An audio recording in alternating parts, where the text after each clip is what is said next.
ನಮಸ್ಕಾರ.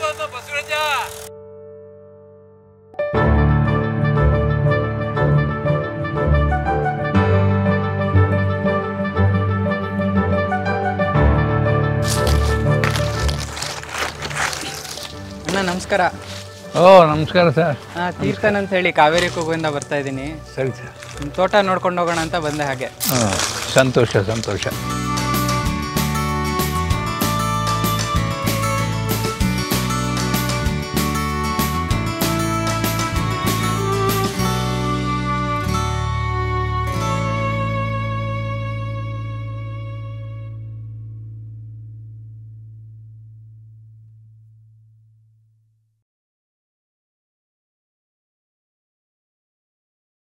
ನಮಸ್ಕಾರ ಸರ್. ಅದೇ ನಿಮ್ಮದು ತೋಟ ಚೆನ್ನಾಗಿದೆ ಅಂತ ಕೇಳ್ಪಟ್ವಿ. ಸೊ ಅದಕ್ಕೆ ನಿಮ್ಮನ್ನ ಮೀಟ್ ಮಾಡಿಕೊಂಡು ನಿಮ್ಮ ತೋಟ ನೋಡ್ಕೊಂಡು ಹೋಗೋಣ ಅಂತ ಬಂದ್ವಿ.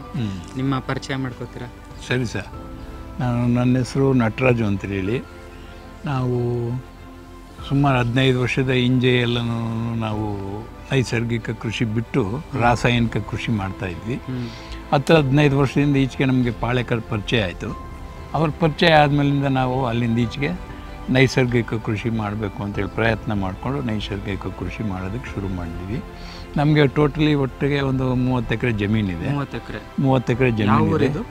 ಇದು ಪಾತಕಾನಹಳ್ಳಿ ಅಂತ ಹೇಳಿ ಕೊರಟಗೆರೆ ತಾಲೂಕು ಬರುತ್ತೆ, ಕೋಲಾರ ಹೋಬಳಿ, ತುಮಕೂರು ಜಿಲ್ಲೆ ಆಗುತ್ತೆ. 30 ಎಕರೆ ಜಮೀನಲ್ಲೂ ನಾವು ಮುಂಚೆ ಎಲ್ಲನೂ ರಾಸಾಯನಿಕ ಕೃಷಿ ಮಾಡ್ತಾಯಿದ್ವಿ. ಈಗ 15 ವರ್ಷದಿಂದ ಈಚೆಗೆ ಎಲ್ಲನೂ ನೈಸರ್ಗಿಕ ಕೃಷಿ ಮಾಡ್ತಾಯಿದ್ವಿ. ಮೊದಲು ನಮಗೆ ಭಾಳಷ್ಟು ಖರ್ಚು ವೆಚ್ಚಗಳು ಜಾಸ್ತಿ ಬರ್ತಾಯಿತ್ತು. ತೆಂಗಿನಕಾಯಿ ಆಯದಂತೆ, ಸೊಪ್ಪು ಸೇದೆ ಎಲ್ಲ ಕೆಲಸ ಮಾಡೋದು, ಗೇಮೆ ಮಾಡಿಸೋದು ಎಲ್ಲನ, ಆಗ ಖರ್ಚು ಜಾಸ್ತಿ ಬರ್ತಾಯಿತ್ತು. ಈಗ ಸುಮಾರು 15 ವರ್ಷದಿಂದ ಈಚೆಗೆ ನಾವು ಎಲ್ಲ ನೈಸರ್ಗಿಕ ಕೃಷಿ ಮಾಡೋದಕ್ಕೆ ಶುರು ಮಾಡಿದ ಮೇಲೆ ಭಾಳಷ್ಟು ಖರ್ಚು ಕಡಿಮೆ ಆಗಿದೆ. ನಾವು ಪ್ರತಿಯೊಬ್ಬರಿಗೂ ಬಂದವ್ರಿಗೂ ನಮ್ಮ ಸ್ನೇಹಿತರಿಗೂ ಎಲ್ಲರಿಗೂ ಹೇಳ್ತೀವಿ. ಆದರೂ ಭಾಳಷ್ಟು ಜನಗಳಲ್ಲಿ ಇದು ಮನಸ್ಸಿಗೆ ಹೋಗ್ತಾ ಇಲ್ಲ. ಅವ್ರಿಗೆ ಈಗಲೂ ಗೊಬ್ಬರ ತೊಗೊಂಬಟ್ಬಿಟ್ಟು ಹಾಕಿ ವ್ಯವಸಾಯ ಮಾಡೋದೇ ಸುಲಭನಾಗಿ ಕಾಣಿಸುತ್ತೆ. ಆದರೆ ನಾವು ಇದನ್ನು ಮೇಂಟೈನ್ ಮಾಡ್ಕೊಂಡು ಹೋಗ್ತಾ ಇದ್ದೀವಿ. ಪ್ರಮುಖ ಬೆಳೆಗಳೇನೇನು ಸರ್? ಪ್ರಮುಖ ಬೆಳೆಗಳು ನಮ್ಮಲ್ಲಿ ಅಂದರೆ ತೆಂಗು ಇದೆ, ಅಡಿಕೆ ಇದೆ, ಬಾಳೆ ಇದೆ, ಕೋಕೋ ಇದೆ, ಈ ಕಾಳು ಮೆಣಸು ಇದೆಯಲ್ಲ, ಇದು ಈಗ ಒಂದು 4-5 ಭಾಳ ಪ್ರಮುಖವಾದ ಬೆಳೆಗಳಿದ್ದಾವೆ. ಅದರ ಮಧ್ಯದಲ್ಲಿ ಎಲ್ಲನೂ ಈಗ ಕಾಫಿ ಹಾಕ್ಕೊಂಡಿದ್ದೀವಿ, ಶುಂಠಿ ಹಾಕ್ಕೊಂಡಿದ್ದೀವಿ, ಏಲಕ್ಕಿ ಹಾಕ್ಕೊಂಡಿದ್ದೀವಿ, ಅರಿಶಿಣ ಇದೆಲ್ಲ ಹಾಕ್ಕೊಂಡಿದ್ದೀವಿ. ಇವೆಲ್ಲ ಮೈನರ್ ಕ್ರಾಪ್ಸು. ಅವೆಲ್ಲ ಏನು ನಾವು ಕಿತ್ತು ಮಾರಾಟ ಮಾಡೋವಷ್ಟು ಏನಿಲ್ಲ. ಯಾಕೆಂದರೆ ಲೇಬರ್ ಪ್ರಾಬ್ಲಮ್ ಜಾಸ್ತಿ, ಅವಕ್ಕೆಲ್ಲ ಕೂಲಿನೂ ಜಾಸ್ತಿ ಬೀಳ್ತದೆ. ನಾವು ಲೇಬರು ಎಷ್ಟು ಕೊಡ್ತೀವೋ ಅಷ್ಟು ದುಡ್ಡು ಹುಟ್ಟಲ್ಲ.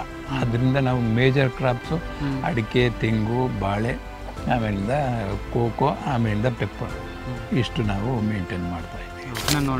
ನೋಡೋಣ.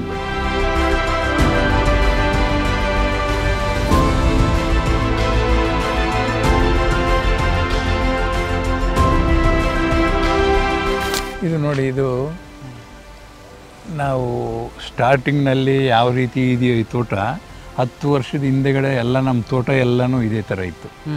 10 ವರ್ಷದ ಹಿಂದೆಗಡೆ 450-500 ತೆಂಗಿನ ಗಿಡ ಇದ್ದಾವೆ ನಮ್ಮ ತೋಟದಲ್ಲಿ. ಅಷ್ಟು ಗಿಡನೂ ಎಲ್ಲ ಇದೇ ಥರ ಇತ್ತು ಪಾಳೆಕರ್ ವ್ಯವಸಾಯ ಮಾಡೋದಕ್ಕಿಂತ ಮುಂಚೆ.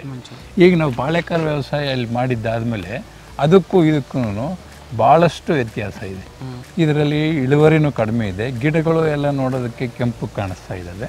ಅದರಲ್ಲಿ ಇಳುವರಿನೂ ಚೆನ್ನಾಗಿದೆ, ಹಸಿರಾಗಿದೆ, ಗಿಡನೂ ಹಸಿರಾಗಿದೆ, ಇಳುವರಿನೂ ಚೆನ್ನಾಗಿ ಬರ್ತಾ ಇದೆ. ಇದಕ್ಕೆ ನಾವು ಖರ್ಚು ಜಾಸ್ತಿ ಮಾಡ್ತೀವಿ. ಏನು ಗೇಮೆ ಮಾಡೋದು, ಇನ್ನೊಂದು ಅದು ಮಾಡೋದಕ್ಕೆಲ್ಲ ಖರ್ಚು ಮಾಡ್ತೀವಿ. ಅದಕ್ಕೆ ಏನು ಖರ್ಚಿಲ್ಲ, ಆದ್ರೂ ಅದರಲ್ಲಿ ನಮಗೆ ಇಳುವರಿ ಬರ್ತಾ ಇದೆ.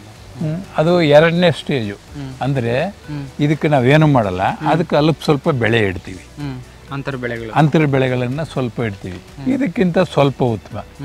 ಇದರಲ್ಲಿ ಏನು ಮಾಡಲ್ಲ, ಆದ್ರೂ ಇದು ಚೆನ್ನಾಗಿದೆ. ಕಾರಣ ಏನು ಅಂದರೆ ಅದರಲ್ಲಿ ಸಹಜೀವನದ ಬೆಳೆಗಳಿದ್ದಾವೆ. ಸಹಜೀವನದ ಬೆಳೆಗಳು ಅಂದರೆ ಪಂಚತರಂಗಿಣಿ ಬೆಳೆ, 5 ವಿಧವಾಗಿರ್ತಕ್ಕಂಥ ಬೆಳೆಗಳಿದ್ದಾವೆ. ನಾವು ಯಾವಾಗ ಸಹಜೀವನದ ಬೆಳೆಗಳನ್ನು ನಾವು ನಮ್ಮ ತೋಟಗಳಲ್ಲಿ ನಾವು ಮಾಡ್ಕೊತೀವೋ ಆವಾಗ ಇದ್ರ ಗೊಬ್ಬರ ಅದಕ್ಕೆ, ಅದರ ಎಲೆ ಇದಕ್ಕೆ, ಇದರಿಂದ ಅದಕ್ಕೆ ಭಾಳ ಎಲ್ಲನೂ ಕೋಆರ್ಡಿನೇಷನ್, ಒಂದಕ್ಕೊಂದು ಒಂದು ಕೋಆರ್ಡಿನೇಷನ್ ಇರುತ್ತೆ. ಹಂಗಾಗಿ ಅವುಗಳಲ್ಲಿ ಯಾವ ಪೋಷಕಾಂಶ ಬೇಕಾದ್ರೂ ಅಡಿಕೆಗೆ ಬೇಕಾಗಿರೋ ಪೋಷಕಾಂಶ ನುಗ್ಗೆ ಗಿಡದಲ್ಲಿ ಸಿಗುತ್ತೆ, ಆಮೇಲೆ ತೆಂಗಿಗೆ ಬೇಕಾಗಿರೋ ಪೋಷಕಾಂಶ ಬಾಳೆ ಗಿಡದಲ್ಲಿ ಸಿಗುತ್ತೆ, ಸಪೋಟ ಗಿಡ ಇದೆ. ಈ ರೀತಿಯಾದೆಲ್ಲ ಎಲೆ ಎಲ್ಲನೂ ಬಿದ್ದು ಚೆನ್ನಾಗಿ ಮಲ್ಚಿಂಗ್ ಆಗುತ್ತೆ. ಅದು ನಮಗೆ ಒಳ್ಳೆ ಉತ್ಕೃಷ್ಟವಾಗಿರ್ತಕ್ಕಂಥ ಗೊಬ್ಬರನೂ ಆಗುತ್ತೆ, ಬೆಳೆನೂ ಚೆನ್ನಾಗಿ ಬರುತ್ತೆ. ಏನಿಲ್ಲ, ನಮ್ಗೆ ಅಲ್ಲಿ ಬಿದ್ದಿರ್ತಕ್ಕಂಥ ತೆಂಗಿನಕಾಯಿ ಒಂದು ಮಾತ್ರ ನಾವು ಹಾಕ್ಕೊಂತೀವಿ, ಬಿಟ್ಟರೆ ಇನ್ನೇನು ಕೆಲಸನೂ ನಮ್ಗೆ ಅದರಲ್ಲಿಲ್ಲ. ಅದಕ್ಕೆ ನಾವು ಜೀವಾಮೃತ ಕೊಡ್ತೀವಿ, ಅಷ್ಟು ಬಿಟ್ಟರೆ ಇನ್ನೇನು ನಾವು ಮಾಡ್ತೀವಿ. ಇವಾಗ ಈ ತೋಟ ಈ ಜಾಗ ಬಂದು ನೀವು ಇಲ್ಲಿ ಅಂತರ್ ಬೆಳೆ ಹಾಕ್ತೀರಿ ಅಂತ ಹೇಳಿದ್ರಿ, ತೆಂಗು ಜೊತೆಗೆ. ತೆಂಗು ಜೊತೆಲಿ ಸೊ ಏನು ಅಂತರ್ ಬೆಳೆಗಳು ಹಾಕ್ತೀರಾ ಇಲ್ಲಿ? ಇದರಲ್ಲಿ ಅವರೆಕಾಳು ಹಾಕ್ತೀವಿ, ತೊಗರಿ ಕಾಳು ಹಾಕ್ತೀವಿ, ಅಲಸಂಡೆ ಕಾಳು ಹಾಕ್ಕೊಂತೀವಿ, ಎಲ್ಲ ದ್ವಿದಳ ಧಾನ್ಯದ ಬೆಳೆಗಳು ಹಾಕ್ತೀವಿ. ಆದ್ರೂ ಇದು ದ್ವಿದಳ ಧಾನ್ಯದ ಬೆಳೆಗಳು ನೈಟ್ರೋಜನ್ ಕೊಡ್ತಕ್ಕಂಥ ಬೆಳೆಗಳನ್ನೇ ಹಾಕ್ತೀವಿ. ನಾವು ಇವಾಗ ಈ ತೋಟದಲ್ಲಿ ಅಂತರ ಬೆಳೆಗಳು ಇಟ್ಕೊತೀವಿ. ಅಂತರ ಬೆಳೆಗಳು ಇಡಬೇಕಾದ್ರೆ ನಮಗೆ ಖರ್ಚು ಜಾಸ್ತಿ ಬರ್ತದೆ. ಆದರೆ ಅಷ್ಟು ಖರ್ಚು ಬಂದ್ರೂ ನಮಗೆ ಇಳುವರಿನಲ್ಲಿ ಭಾಳ ಕಡಿಮೆ ಇದೆ. ಇಲ್ಲಿ ಅಂತರ ಬೆಳೆಗೆ ಏನಾಗ್ತಾ ಇದ್ದೀರಾ ಇಲ್ಲಿ ಈ ತೋಟಕ್ಕೆ ಮಾತ್ರ? ಈಗ ಅಂತರ ಬೆಳೆಯಾಗಿ ಈಗ ತಕ್ಷಣಕ್ಕೆ ಅವರೆಕಾಳು ಹಾಕಿದ್ದೀವಿ ಸರಿ, ಹಿಂದಿನ ವರ್ಷ ತೊಗರಿ ಕಾಳು ಹಾಕಿದ್ವಿ, ಅದರ ಹಿಂದಿನ ವರ್ಷನೂ ಅಲಸಂಡೆ ಕಾಳು ಹಾಕ್ಕೊಂಡಿದ್ವಿ. ವರ್ಷ ಬದಲಾಯಿಸ್ತೀವಿ. ಏನು ಬದಲಾಯಿಸಿದ್ರು ಎಲ್ಲ ದ್ವಿದಳ ಧಾನ್ಯದ ಬೆಳೆಗಳನ್ನೇ ನಾವು ಹಾಕ್ಕೊಂತೀವಿ. ಆದರೆ ಇಲ್ಲಿ ಏನು ಮಾಡಿದ್ರೆ ಇಲ್ಲಿ ಏನು ಮಾಡಿಲ್ಲ, ಸ್ವಲ್ಪ ಅದಕ್ಕಿಂತ ಇದು ಉತ್ತಮ, ಇದಕ್ಕಿಂತ ಅದು ಉತ್ತಮ. ಏನು ಖರ್ಚಿಲ್ದಲೆ ಮಾಡ್ತಕ್ಕಂಥದ್ರಲ್ಲಿ ಇನ್ನೂ ಅತಿ ಹೆಚ್ಚಿನ ಇಳುವರಿ ಬರ್ತದೆ. ಅತಿ ಹೆಚ್ಚು ಇಳುವರಿ ಬರೋದು ಏನು ಮಾಡ್ದಲೇ ಇರತಕ್ಕಂಥ ಒಂದು ತೋಟದಲ್ಲಿ ಅತಿ ಹೆಚ್ಚಿನ ಇಳುವರಿ ಬರ್ತಾ ಇದೆ. ಸೊ ಇವಾಗ ನೀವು ಇದನ್ನ ತೋಟದ ಮಧ್ಯದಲ್ಲೇನೆ ನೋಡಕ್ ಹೋದ್ರೆ ಇಷ್ಟು ಜಾಗ ಬೇಕು ಅಂತ ಹೀಗೆ ಬಿಟ್ಟಿದ್ದೀರಾ, ಯಾಕೆ ಇದು? ನಮಗೆ ಸುಭಾಷ್ ಪಾಳ್ಯಕರ್ ನಮ್ಮ ತೋಟಕ್ಕೆ 2 ಸಾರಿ ಭೇಟಿ ಕೊಟ್ಟಿದ್ದಾರೆ. ಅವರು 2 ಸಾರಿ ಭೇಟಿ ಕೊಟ್ಟಾಗಲೂ ಮುಂಚೆ ಎಲ್ಲನೂ ಈ ಥರ ಇತ್ತು ನಮ್ಮ ತೋಟ. ಅವರು 1 ಸಾರಿ ಭೇಟಿ ಕೊಟ್ಟಾಗ, ಇನ್ನೊಂದು ಸಾರಿ ಭೇಟಿ ಕೊಟ್ಟಾಗ ಅದು ಅಲ್ಲಿ ತೋಟ ಇದೆಯಲ್ವಾ ಪಂಚತರಂಗಿಣಿ ಬೆಳೆದು, ಆ ಥರ ಎಲ್ಲನೂ ಇಳುವರಿ ಜಾಸ್ತಿ ಆಗಿತ್ತು. ಆವಾಗ ಅವ್ರು ಬಂದಾಗ ಏನು ಮಾಡಿದ್ರು ಅಂದರೆ, ಇದನ್ನ ನಾನು ಬಂದಾಗ ಹೆಂಗಿತ್ತೋ ಇದನ್ನ ಹಿಂಗೆ ಉಳಿಸ್ಕೊಳ್ಳಿ, ಆಮೇಲಿಂದ ಇದು ಗೇಮೆ ಮಾಡೋದು ಇದನ್ನೆಲ್ಲ ಮಾಡಿಕೊಂಡು ಇದನ್ನೊಂದು ಪ್ಲಾಟ್ ಇಡ್ಸ್ಕೊಳ್ಳಿ, ಹಂಗೆ ಆಮೇಲಿಂದನೇ ಅದು ಪಂಚತರಂಗಿಣಿ ಬೆಳೆ ಹಾಕಿರೋದು ಅದನ್ನೊಂದು ಪ್ಲಾಟ್ ಇಡ್ಸ್ಕೊಳ್ಳಿ. 3 ಒಂದೇ ಕಡೆ ಇದ್ದರೆ ಬಂದವ್ರಿಗೆ ಹೋದವ್ರಿಗೆ ವ್ಯತ್ಯಾಸ ಏನು ಅನ್ನೋದು ಗೊತ್ತಾಗ್ತದೆ. ಆದ್ದರಿಂದ ನೀವು ಅದನ್ನು ಹಂಗೆ ಮಾಡಿ ಇವನ್ನೆರಡೂ ಹಿಂಗೆ ಉಳಿಸ್ಕೊಂಡಿದ್ವಿ ಅಂತೇಳಿ ಅವ್ರು ಹೇಳಿದ್ರು.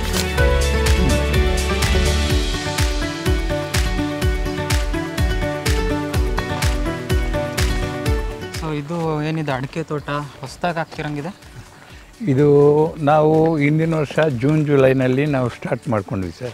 ಅದಕ್ಕಿಂತ ಮುಂಚೆ ಈ ಜಮೀನಲ್ಲಿ ತೇಗ ಹಾಕ್ಸಿದ್ವಿ.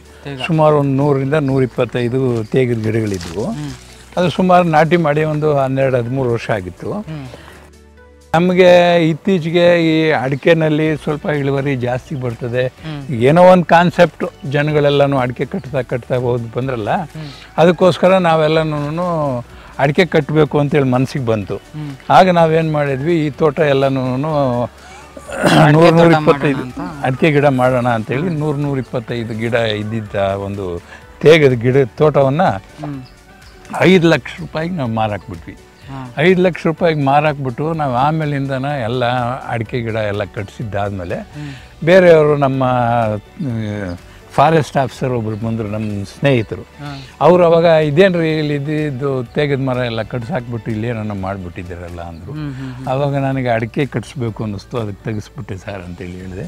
ಅವರು ನನ್ನ ಬೈದರು, ಅಲ್ರಿ ಇಷ್ಟು ವರ್ಷ ಮಾಡ್ಕೊಂಡಿದ್ದೀರಾ, ಇನ್ನೊಂದು 8-10 ವರ್ಷ ಇದ್ದರೆ ಇನ್ನೂ ಭಾಳಷ್ಟು ದುಡ್ಡು ಬರ್ತಾಯಿತ್ತು, ನೀವು ಭಾಳ ತಪ್ಪು ಕೆಲಸ ಮಾಡಿದ್ರಿ ಅಂದರು. ಅದುವರೆಗೆ ಕೆಲಸ ಟೈಮ್ ಮಿಂಚೋಗ್ಬಿಟ್ಟಿತ್ತು. ಅವಾಗಲಿಂದ ನಾವು ಅಡಿಕೆನ ಶುರು ಮಾಡ್ಕೊಂಡು ಬೆಳೀತಾ ಇದ್ದೀವಿ. ಈಗ ನಮ್ಮ ಮನಸ್ಸಿನಲ್ಲಿ ಒಂಥರ ಅದು ಹಿಂಸೆ ಅನ್ನಿಸ್ತೈತೆ. ಒಂದು 12-13 ವರ್ಷ. ಹೌದು ಹೌದು, 12-13 ವರ್ಷ ಕಟಾವು ಮಾಡಿದ್ರು 5 ಲಕ್ಷ ಬಂದಿದೆ. 5 ಲಕ್ಷ ಬಂದಿದೆ. 125 ಗಿಡ ಇತ್ತು, ಒಂದು 125 ಗಿಡ ಇತ್ತು. ನಾವು ಇದೆಲ್ಲ ತೇಗ ಎಲ್ಲನೂ ಕಟಾವು ಮಾಡಿದ್ವಿ. ಇದು ಕಟಾವು ಮಾಡಿದ್ದಾದ್ಮೇಲೆ ಅಲ್ಲಿ ಸ್ವಲ್ಪ ಒಂದು 80-90 ತೇಗದ ಮರ ಇತ್ತು. ಬೇರೆ ವ್ಯಾಪಾರದಾರರು ಅದನ್ನು ಕೊಟ್ಬಿಡಿ ಅಂತ ಹೇಳಿ ಬಂದರು. ನಾವು ಅದನ್ನು ಕೊಟ್ಬಿಟ್ವಿ. ಅದನ್ನು ಒಂದು 3 ಲಕ್ಷ ರೂಪಾಯಿ ಕೊಟ್ಟಿದ್ವಿ. ಇದು 100 ಗಿಡ ಇತ್ತು, ಇದು 5 ಲಕ್ಷ ಕೊಟ್ವಿ. ಅದು 75-80 ಗಿಡ ಇತ್ತು, ಅದನ್ನು 3 ಲಕ್ಷ ರೂಪಾಯಿಗೆ ಕೊಟ್ಟು ಅದನ್ನು ಈಗೆಲ್ಲ ಒಟ್ಟಿನಲ್ಲಿ ಸಫರ್ ಮಾಡ್ತಾ ಇದ್ದೀವಿ. ಆ ಗಿಡ ಕಟ್ ಮಾಡಿಬಿಟ್ವಿ. ಕಟ್ ಮಾಡಿದ್ದೆಲ್ಲ ಆದ್ಮೇಲಿಂದ ಒಂದು ಕಾಲಕ್ಕೆ ವ್ಯಾಲ್ಯೂ ಬರೋದಲ್ವಾ ಇದಕ್ಕೆ, ತೇಗದ ಗಿಡಕ್ಕೆ ಕಟ್ ಮಾಡಬಾರ್ದಾಗಿತ್ತು ಅನ್ನೋದು ನಮ್ಮ ಮನಸ್ಸಿಗೆ ಬಂದಿದೆ. ಈಗ ಇನ್ನೂ ಒಂದು 150 ಗಿಡ ಅಲ್ಲೆಲ್ಲನೂ ಹುಣಸೆ ಗಿಡ ಹಾಕಿದ್ದೀವಿ, ಅದರಲ್ಲಿ ಮಡ್ಕೊಂಡಿದ್ದೀವಿ. ಇಲ್ಲೂ ಬರ್ತಾ ಇದೆ ಹಂಗೆ ಗಿಡ. ಇದೆಲ್ಲನೂ ನಾವೇನು ನಾಟಿ ಮಾಡಿರೋದೇನಲ್ಲ, ಈ ತೋಟದಲ್ಲಿತ್ತಲ್ಲ ಅದೇನು ಬೇರ್ನಿಂದಲೇ ಬಂದಿದೆಯೋ ಇಲ್ಲ ಬೀಜ ಬಿತ್ತು ಬಂತ ಏನೋ ಗೊತ್ತಿಲ್ಲ. ಇವೆಲ್ಲ ಹಿಂಗೆ ನಾವು ಪ್ರೊಟೆಕ್ಟ್ ಮಾಡ್ತೀವಿ, ಇವನ್ನೆಲ್ಲ ಏನು ತೆಗಿಯಲ್ಲ, ಉಳಿಸ್ಕೊತೀವಿ.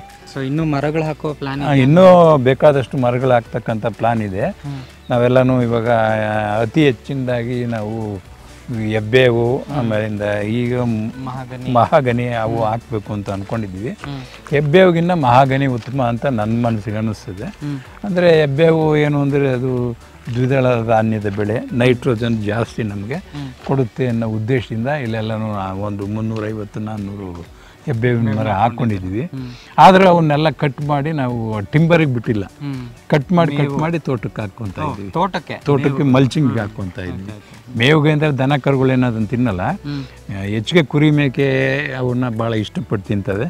ನಮ್ಮಲ್ಲಿ ಕುರಿ ಮೇಕೆ ಇಲ್ಲ, ಅದಕ್ಕೋಸ್ಕರ ನಾವು ಕಟ್ ಮಾಡಿದ್ದೆಲ್ಲವನ್ನು ಮಲ್ಚಿಂಗಿಗೆ ಉಪಯೋಗಿಸ್ಬೇಕು.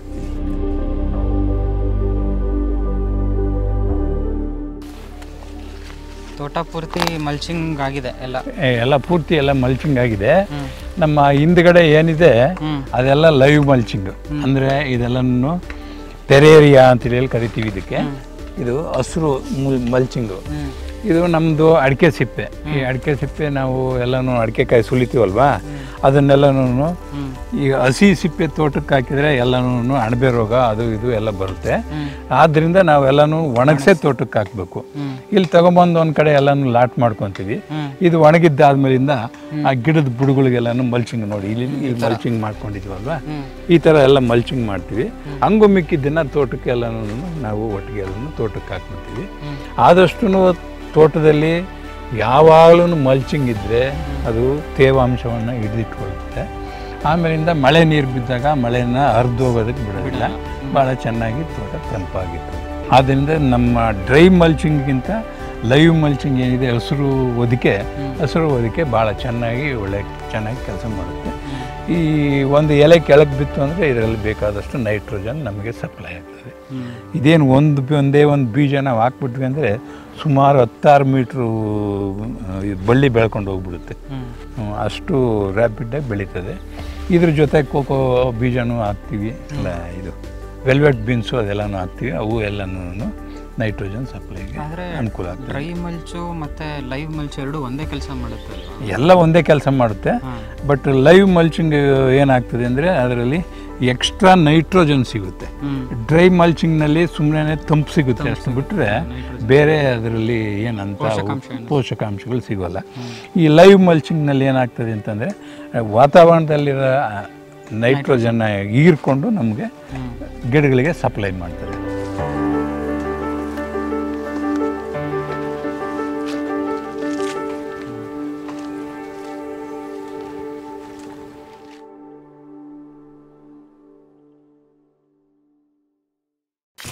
ಇದು ಎಲ್ಲ ನೈಸರ್ಗಿಕ ಕೃಷಿ ತೋಟನೇ ಇದೆ. ಇದೆಲ್ಲ ಲೈವ್ ಮಲ್ಚಿಂಗ್ ಇರುತ್ತೆ. ಇದು ಯಾವಾಗಲೂ 24 hours ಇದು ಹಿಂಗೆ ಇರೋದೇನೆ. ಅಡಿಕೆ ಜೊತೆ ಮಹಾಗನಿ ಹಾಕ್ಕೊಂಡಿದ್ದೀರಾ, ಹೆಂಗೆ ಬರ್ತಾ ಇದೆ? ಇದು ನಾವು ಬಾರ್ಡ್ರ್ನಲ್ಲಿ ಪ್ಲಾಂಟೇಶನ್ ಮಾಡ್ಕೊಂಡಿದ್ದೀವಿ ಅಷ್ಟೇ, ಒಳಗಡೆ ಎಲ್ಲ ಪ್ಲಾಂಟೇಶನ್ ಮಾಡಿಲ್ಲ. ಒಂದು ವೇಳೆ ಇಲ್ಲಿ ಹಾಕ್ಕೊಂಡಿರೋ ಉದ್ದೇಶ ಏನು ಅಂತಂದರೆ, ಈ ಅಡಿಕೆ ಅಕಸ್ಮಾತ್ ಏನಾದರೂ ರೇಟ್ ಏನಾದರೂ ಮುಂದೆ ಏರುಪೇರು ಏನಾದರೂ ಆದಾಗ ಕೊನೆ ಪಕ್ಷ ಈ ಮಹಾಗನಿ ಗಿಡದಲ್ಲಾದ್ರೂ ಏನು ಸ್ವಲ್ಪ ಪಿಕಪ್ ಆಗ್ಬೋದೇನೋ. ಒಳಗಡೆ ಕೇಸಿಂಗ್ ಪೈಪ್ ಕೂಡ ಒಂದೊಂದು ಇಷ್ಟಪ್ಪ ಹೋಲ್ಸ್ ಮಾಡಿ ಅದಕ್ಕೆ ಸೊಳ್ಳೆ ಪರ್ದೆ ಸುತ್ತಿ ಅದರ ಸುತ್ತನೂ ಎಲ್ಲ ಜಲ್ಲಿಗಳು ಹಾಕಿ ಎಲ್ಲನೂ ಪ್ಯಾಕ್ ಮಾಡಿದ್ದೀವಿ. ಇಲ್ಲಿ ತುಂಬ್ಕೊಂಡಿದ್ದ ನೀರು ಆ ಕಡೆ ಫಿಲ್ಟ್ರಾಗಿ ಅದರೊಳಗೆ ಹೋಗಿ ಭೂಮಿಗೆ ಹಿಂಗ್ಕೊಂಡಿದೆ. 1.5 ಇಂಚು ನೀರು ಬರ್ತಾ ಇದ್ದಿದ್ದು 3.5-4 ಇಂಚು ನೀರು ಇವಾಗ ಅಟ್ ಪ್ರೆಸೆಂಟ್ ಬರ್ತಾ ಇದೆ ಬೋರ್ವೆಲ್ಲಲ್ಲಿ.